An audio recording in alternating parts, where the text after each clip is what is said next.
আপোনাৰ ভিডিঅ' চাই মই ডিম'টিভেট হৈ গ'লোঁ। মই ফাৰ্ম কৰিম বুলি ভাবিছিলোঁ, কিন্তু মই এতিয়া কৰিবলৈ বিচৰা নাই। তেনেকুৱা ধৰণৰ কমেণ্ট আহে। তো তেখেতলোকৰ কাৰণে মই আজি এই ভিডিঅ'টো বনাইছোঁ। আপোনালোকে নিশ্চয় চাব মোৰ এই ভিডিঅ'টো প্ৰথমৰ পৰা শেষলৈকে। নমস্কাৰ বন্ধুসকল, আছাম ফাৰ্মিং চেনেললৈ আপোনালোক সকলোকে স্বাগতম জনাইছোঁ আৰু আজি ভিডিঅ'টো আৰম্ভ কৰিবলৈ ওলাইছোঁ। বন্ধুসকল, আজি ভিডিঅ'টোৰ জৰিয়তে মই আপোনালোকক জনাব বিচাৰিছোঁ যে বহুতে মোক কমেণ্ট কৰে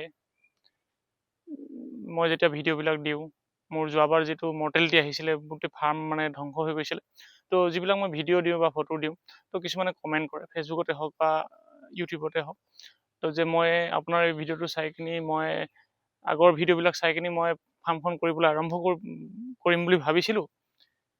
মানে আগৰ ভিডিঅ'বিলাক আপোনাৰ চাই মেলি ইনস্পিৰেশ্যন পাই কিনি, মটিভেশ্যন পাই কিনি ফাৰ্মখন কৰিম বুলি ভাবিছিলোঁ, আৰু এতিয়া এই ভিডিঅ'টো চাই মোৰ আকৌ ফাৰ্ম কৰিব মন নোযোৱা হ'ল বা মই ডিম'টিভেট হৈ গ'লোঁ। আৰু কিছুমানে কয় যে মই কিয় এনেকুৱা ভিডিঅ'বিলাক বনাওঁ যে ডিম'টিভেট হৈ যায়। তো প্ৰথম কথাটো হ'ল কি বন্ধুসকল, মই যদি অকল ভাল ৰিজাল্টই মই ভিডিঅ' বনাই থাকোঁ, যদি মই এই যিখিনি সঁচা কাহিনী হয়, ফাৰ্মৰ লগত জড়িত যিখিনি সঁচা ফেক্ট হয়, সেই ফেক্টখিনি যদি মই নকওঁ, যিখিনি মানে আমি ইয়াত প্ৰব্লেমখিনি ফেচ কৰোঁ আমি ফাৰ্মাৰসকলে, তো সেইখিনি যদি নকওঁ, তেতিয়াহ'লে কিছুমান ফাৰ্মাৰে হয়তো ওপৰতে ভাবি ল'ব যে ইমানখিনি টকা আমি পাম বা ইমানখিনি এই ভাল দিশটো অকল চাই কিনি ফাৰ্মখন কৰি দিব। যাৰ ধৈৰ্য নাই, যোনে এইবিলাক বস্তু এক্সপিৰিয়েঞ্চ নাই, অভিজ্ঞতা নাই, তেনেকুৱা ব্যক্তিবিলাকে যদি কৰি দিয়ে নিজৰ লোন লৈ কিনি বা ক'ৰবাৰ পৰা পইচা ধাৰে লৈ কিনি, তাৰপিছত এই এনেকুৱা এটা যদি প্ৰব্লেম ফেচ কৰি যায়, ফেচ কৰাৰ লগে লগে তেখেতৰ মূলধনো ধ্বংস হৈ যাব, নহয় জানো? তো সেই গতিকে আমি গোটেই সঁচা কথাটো জনোৱাৰ দায়িত্বটো আমাৰেই। বন্ধুসকল, মই আজি এই কোম্পানীৰ লগত ফাৰ্ম কৰা 2.5 বছৰ হৈ গ'ল, 3 বছৰে হওঁ হৈ আছে।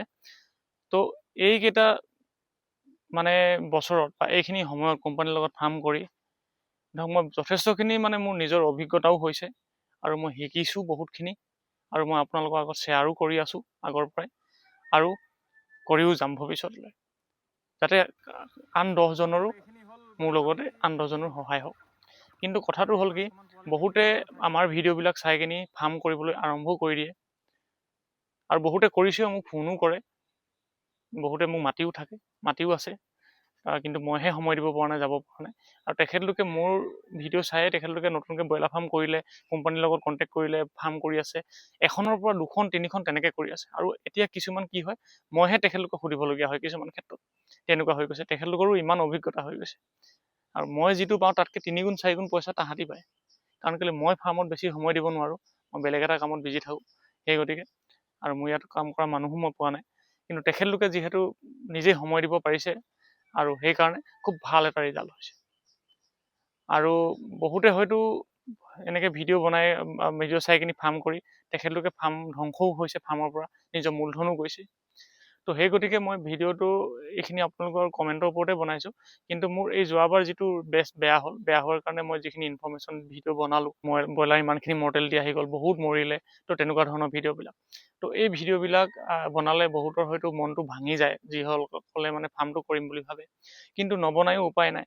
কাৰণ যদি মই অকল ভাল ভিডিঅ'বিলাকে বনাই থাকোঁ, ধৰক আজি মই ইমান লাখ টকা পালোঁ, 1000 মুৰ্গী পালন কৰি মই 50,000 টকা পালোঁ, ইমান দিন 40 দিনতে মোৰ ইমান কেজি ওজন হৈ গ'ল, তো সেইবিলাক যদি মই অকল বনাই থাকোঁ, সেইটো নহয়। আমাৰ ফাৰ্মৰ মানে বহুতখিনি মানে নেদেখা ইয়াত প্ৰব্লেম কিছুমান থাকে, যিসকল মানে নতুন যিসকলে কৰিম বুলি ভাবে তেখেতলোকে নাজানিবও পাৰে।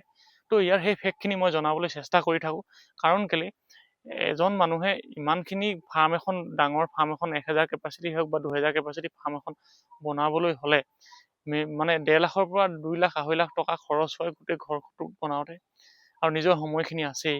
সেইখিনি কৰাৰ পিছত তেখেতলোকে যদি লোন লৈ কিনি যদি পইচাটো লৈছিলে ঘৰ বনাবলৈ, বা কাৰোবাৰ পৰা ইণ্টাৰেষ্টত লৈ কিনি যদি ঘৰ লৈছিলে, বা নিজৰে কষ্ট উপাৰ্জিত যিখিনি ধন হয় সেইখিনি লগাইছিলে ইয়াত, তো সেই সকলোখিনিৰ কাৰণে আমি এই কিছুমান ফেক্টখিনি জনাবই লাগিব। কাৰণ কেলৈ, তেখেতলোকেও জানক যে আমাৰ এই কিখিনি সমস্যা হ'ব পাৰে আমাৰ ফাৰ্মৰ ক্ষেত্ৰত। তো প্ৰথম কথা হ'ল, আমি ইমানখিনি মানে প্ৰথম 1 দিনৰ পৰা 42 দিনলৈকে আমি কোম্পানীৰ লগত পালন কৰিব লাগেই, মানে ফাৰ্মিং কৰিব লাগে। কোম্পানীয়ে 42-43 দিনত মুৰ্গীখিনি উঠাই নিব, সিহঁতে আমাক দানা দিব, পোৱালি দিব, কিছুমান মেডিচিনো দিয়ে, সেইখিনিলৈকে ঠিকে আছে। কিন্তু যিবিলাক বেমাৰ লাগে, সেই বেমাৰখিনি আমি নিজেই ঠিক কৰিব লাগিব। নিজেই ফেচ কৰিব লাগিব। বা এইখিনি যিখিনি সৰুৰ পৰা আমি যেতিয়া 12 দিনলৈকে আমি মেনুৱেল ড্ৰিংকাৰত পানী দিওঁ, সেই কষ্টখিনি তেখেতলোকে বুজিব পাৰিব লাগিব। ওপৰতে কৰি দিলে নহ'ব, ওপৰতে ফাৰ্ম কৰিব গ'লে নহ'ব। তেখেতলোকে সেই কষ্টখিনি যে আমি যে সৰুৰ পৰা যে একদম ব্ৰুডিং ৰেডি কৰাৰ পৰা আদি কৰি 12 দিনলৈকে যিখিনি মেনুৱেল ড্ৰিংকাৰত পানী দিওঁ, গোটেই মেনুৱেল ড্ৰিংকাৰত ডেইলি ৰাতিপুৱা বা দুপৰীয়া বা গধূলি এবাৰ ধুই পানী আনি আকৌ ড্ৰিংকাৰে দিওঁ। তাৰ উপৰিও আকৌ লগে লগে আপোনাৰ কি হয়, গৰম পৰিছে নেকি, বেছি যদি ঠাণ্ডা পৰিছে তেতিয়াহ'লে ঠাণ্ডা দিনত গোটেই পাল দিনত যদি গৰম পৰে উঠোৱা, ৰাতি হ'লে নমোৱা, তেনেকুৱা ধৰণৰ টেম্পাৰেচাৰ মেনেজমেণ্ট কৰি থকা, লগতে গোটেই ফাৰ্মত চান্টিং কৰি থকা। আৰু যিখিনি ৰেকিং হয়, সৰুতেও আমি ৰেকিং কৰিব লাগে, পেপাৰখিনি উঠাই দিয়া। তো সেইখিনি বহুত কষ্ট কাম থাকে। তাৰপিছতে আমাৰ অটো ড্ৰিংকাৰ যেতিয়া হৈ যায়, অটো ড্ৰিংকাৰত হোৱাৰ পিছত 13 দিনৰ মানৰ পিছৰ পৰা অকণমান পানী দিয়াৰ কষ্টটো কমে, কিন্তু আমি অটো ড্ৰিংকাৰত দিব লাগে। সেই অটো ড্ৰিংকাৰখিনি যে আমি এটা বেচ পোহাৰ পিছৰ পৰা এই অটো ড্ৰিংকাৰবিলাক আমি কিমান কষ্ট কৰি ধুব লাগে, খুলিব লাগে, এটা এটাকে ধুব লাগে, ঘঁহি একদম মানে আপোনাৰ ভিমবাৰে মাৰক বা চাৰ্ফে মাৰক, ধুনীয়াকৈ ধুব লাগে। তাত গোটেই ফাৰ্মখন ডিছইনফেকশ্যন কৰিব লাগে, পাইপলাইন চফা কৰিব লাগে, টেংকি চফা কৰিব লাগে। তাৰপিছতহে আমি অটো ড্ৰিংকাৰত পানী দিব পাৰোঁ। আৰু সেই অটো ড্ৰিংকাৰত পানী দিয়াৰ পিছৰ পৰা কি হৈ যায়, আপোনাৰ 20 দিন মানৰ পিছৰ পৰা মানে 15 পৰা 20 দিনলৈকে, বা মানে 13 দিনত 12 দিনত যদি পানী লগালোঁ অটো ড্ৰিংকাৰ, 13, 14, 15 এনেকৈ 3 দিন মানে আপুনি ধুনীয়াকৈ অলপ বহল কৰি দিয়া যেতিয়া হয়, ৰেকিং নকৰিলেও হয় ধৰক। কিন্তু আপোনাৰ 15 দিনৰ পৰা আপোনাৰ ধুনীয়াকৈ আমি ৰেকিং কৰিবই লাগিব ফাৰ্মখন। আৰু সেই ৰেকিং কৰা সময়খিনি আপোনাৰ 1.5 ঘণ্টা 2 ঘণ্টা লাগি যাব এবাৰ যদি ৰেকিং কৰে। যদি দুবাৰ কৰেতো আপোনাৰ ৰাতিপুৱা এবাৰ গধূলি এবাৰ কৰিব লাগিব। এবাৰ কৰিলেও হৈ যায় আৰু ভালকৈ যদি কৰে। তো তেনেকৈ সেইখিনি ৰেকিং কৰিব লাগিব, সেইখিনি এটা কষ্ট আছে। তাৰপিছত সেইখিনি ৰেকিং কৰাৰ পিছতে আপোনাৰ যেতিয়া 35 দিনমান হৈ যাব, 32 পৰা 35 দিন, তাৰপিছৰ পৰা যিখিনি লিটাৰ হয় মানে ফলিয়াখিনি পূৰা ডাঠ হৈ যায়। আৰু সেই ডাঠ যেতিয়া হৈ যায়, আপোনাৰ এজন মানুহে এনেকৈ মই দিয়া ঠেলি নিয়াখনো অকণমান কষ্ট হয়, টানাখনো কষ্ট হয়, কঁকাল বিষ লাগি যাব। কঁকালৰ বিষ লাগি গ'লে আপোনাৰ আকৌ শ্লিপ ডিছ হৈ গ'লেও বেলেগ, সেইটো এটা বেমাৰ, বহুত লাখ টকা খৰচ হৈ যাব। তো সেইটো এটা কথা। তাৰ লগতে আপুনি যদি মেচিনে কৰিছে তেতিয়াহ'লে ভালেই, যদি নকৰে এনেকৈ ঠেলাটোৱে কৰে তেতিয়াও অকণমান কষ্ট হয়, আৰু গোটেই লদাবিলাক ভাঙিবলৈ কষ্ট হয়। তাৰপিছতে যদি আপুনি ভাবে বোলে তেতিয়া আমি ভুচিখিনি চেঞ্জ কৰি দিওঁ, সেই চেঞ্জো কৰিবলগীয়া হয়। সেইখিনি গোটেইখিনি ফলিয়া উলিয়াই 1 দিন বা 2 দিন সময় লাগিব, গোটেই ফলিয়াখিনি উলিয়াই আকৌ নতুন ফলিয়া পাৰিব। সেই নতুন ফলিয়া আনিবলৈ যাওঁতে সেইটো এটা কষ্ট, ই ভিতৰলৈ সুমিয়াব নতুন ফলিয়া, সেইটো এটা কষ্ট। পুৰণা ফলিয়াখিনি ভৰাব বস্তাত, সেইটো এটা কষ্ট। আকৌ বাহিৰলৈ উলিয়াব, সেইটো এটা কষ্ট, নহয় জানো? যদি আপুনি কাম কৰা মানুহ লগায় তেতিয়াহ'লেতো আপোনাৰ বাহিৰৰ পৰা আহি বেলেগ মানুহ, এদিনীয়া মানুহ হাজিৰা লগাব নোৱাৰে আপুনি। ইয়াত কোনোবা মানুহ থাকিব লাগিব, আপোনাৰ কাম কৰা মানুহ, নহ'লে আপোনাৰ ফাৰ্মেই বৰবাদ হ'ব, বেমাৰ লাগিব। তো সেইটো এটা কথা লক্ষ্য ৰাখিবলগীয়া হয়। তাৰপিছত ডেইলি ফিডাৰ চফা কৰা, মহুৱা মানে কাপোৰ দি মহুৱা, তাৰপিছত টিংকাৰবিলাক চফা কৰা ডেইলি দুবাৰকৈ, সেইখিনি আছেই। তাৰপিছত মেডিচিন দিয়া আৰু দানাৰ লগত যিবিলাক আমি কিছুমান ভিটামিন চিটামিন মিলাওঁ, সেইটো আছেই, কষ্ট কৰি খোলা, সেইখিনি কষ্ট। তো সেইবিলাক কষ্ট আমি জানিব লাগিব।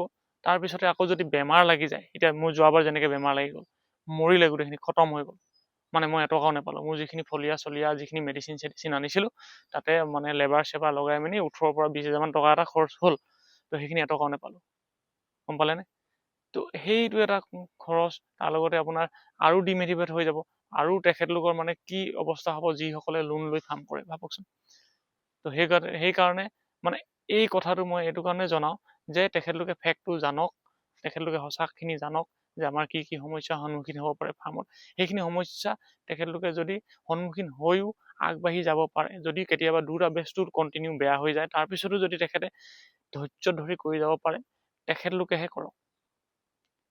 মই সেইটোৱে মানে সেইকাৰণে এইখিনি সঁচা কথাটো মই জনাওঁ, আৰু মই যি জনাওঁ সদায় মানে সঁচা কথা। ইয়াত কোনো ধৰণৰ, মই যিখিনি পাইছোঁ সেইখিনি জনাইছোঁ, কোনো ধৰণৰ এড কৰিবলৈ যোৱা নাই। মিছামিছি কথা কৈ কিনি মই ধৰক আপোনালোকক ইনস্পিৰেশ্যন বা মটিভেট কৰি কিনি আপোনালোকে পইচাটো বৰবাদ কৰিব যোৱা নাই। তো বহুতে কৰি আছে, বহুতে ঘৰ চলি আছে ফাৰ্ম কৰি, বহুতে গাড়ী লৈছে, মাটি কিনিছে, কিবা কৰিছে, ঢেৰ কৰিছে। বহুতে হয়তো ফাৰ্ম বন্ধেই কৰিছে এবছৰ পুহিয়ে বা এটা বেচ পুহিয়ে, তেনেকুৱাও মানে উদাহৰণ আছে। তো সেই গতিকে যিসকলে এই গোটেইখিনি চালি জাৰি চাই কিনি কৰিব পাৰিম বুলি ভাবে, তেখেতলোকেহে কৰক। কিন্তু মই লোন লৈ কিনি কৰিবলৈ মই আপোনালোকক নকওঁ, কাৰণ কেলৈ, লোন লৈ কৰিলে 2টা মাহ লাগে আমাৰ এটা বেচ ওলাবৰ কাৰণে। বছৰেকত আপুনি 5টা বা 6টা কৰিব, যদি কেতিয়াবা মাজতে বেয়া হৈ যায় লোন মাৰিবলৈ দিগদাৰ হৈ যাব, অসুবিধা হৈ যাব। তো সেই গতিকে নিজৰ পইচা থাকিলে মানে কৰক, যদি লোন ইণ্টাৰেষ্ট দিবলগীয়া নহয় তেনেকুৱা পইচা থাকিলে আপুনি কৰক। তো তেনেকৈ ধৰণে কৰি কিনে আপোনালোকে আগবাঢ়িব পাৰে। তো এইখিনিয়ে মই আপোনালোকক জনাবলৈ বিচাৰিলোঁ, সঁচা আৰু ফেক্ট আৰু। তো কাৰো যাতে মোৰ ভিডিঅ' চাই কিনি লছ নহওক বা লোকচান নহওক, তেখেতলোকে যাতে জীৱনত যাতে যিখিনি টকা গোটাইছিলে বা সাঁচতীয়া টকাখিনি নষ্ট নহওক, সেই গতিকে মানে আপোনালোকে সকলো চালি জাৰি যিসকলে চাই মেলি কৰিব পাৰে ধুনীয়াকৈ আগবাঢ়ি যাব পাৰে। স্ক'প আছে, কিন্তু কষ্ট কৰিব লাগিব, কষ্ট কৰিবই লাগিব, ধৈৰ্য লাগিব, পূৰা বহুত ধৈৰ্য লাগিব। মোৰ এবাৰ দেখিছে আপোনালোকে, অকল মই মৰা ব্ৰইলাৰ ওপৰতে মানে বহি আছোঁ বুলি ক'ব লাগিব সেইকেইদিন ফাৰ্মত। আকৌ আপোনাৰ পুতিবলৈ কিমান বেয়া লাগে, গোন্ধ ওলাই যায় গোটেই ইয়াত। এদিনত নাহে ছুপাৰভাইজাৰ, 2 দিন 3 দিনলৈকে ৰাখিব লাগে, তেনেকুৱা। তো প্ৰত্যেক বেষ্টে যে তেনেকুৱা হ'ব সেইটো কথা নহয়। আপুনি যদি ভালকৈ মেইনটেইন কৰে নহ'বলৈও আছে, কিন্তু কিছুমান মেইনটেইন কৰিব লাগিব। কিছুমান আমাৰো গাফিলতি, কিছুমান কোম্পানীৰো গাফিলতি হয়, কিছুমান বেলেগ ফাৰ্মৰ পৰা দানা আহি যায়, তেতিয়া আমাৰ বেমাৰটো লগা চান্সটো থাকে। তো সেইখিনি আমি চালি জাৰি চাব লাগিব। আৰু সকলো ছিজনতে যে বেমাৰ লাগিব সেইটো কথা নহয়, কেতিয়াবা নালাগিবও পাৰে। মই এতিয়া যোৱা বছৰটোত মই এতিয়া 5টা বেচ কৰিলোঁ। 5টা বেচ কৰিলত মোৰ এটা বেচে বেয়া হ'ল, বাকী 4টা বেচটো ভাল হ'ল, নহয় জানো? একদম মানে 1 নম্বৰ ৰিজাল্ট অহা নাই যদিও মানে মই পাইছোঁ 9 টকা। তো সেইটো হিচাপত, তো সেই তেনেকেই ফাৰ্মখন মই কৰি আছোঁ। আৰু এতিয়াও মই আকৌ কৰিবলৈ আৰম্ভ কৰিম, মানে এইবোৰ চব চাফা চিকুণ হৈ আছে। আৰু এইবাৰ মোৰ ফাৰ্মত অলপ কাম বেছি আছে, মানে যিহেতু বেমাৰ লাগিছিলে, এতিয়া মই কুকুৰ মাৰিম বুলি ভাবিছোঁ। কাম বহুত আছে, সেইকাৰণে অলপমান দেৰিকৈ ল'ম, অলপ গেপ এটা দিছোঁ, ধৰ 1 মাহ 1.5 মাহমান গেপ এটা দিম। তো সেই গতিকে তো আপোনালোকে যদি ভিডিঅ'টো ভাল পায় লাইক কৰিব, কমেণ্ট কৰিব, আৰু বন্ধুবৰ্গৰ লগত শ্বেয়াৰ কৰি দিব, যাতে তেখেতলোকেও এই মোৰ অভিজ্ঞতাখিনি যিখিনি হয় সেইখিনি তেখেতলোকে জানে। ধন্যবাদ।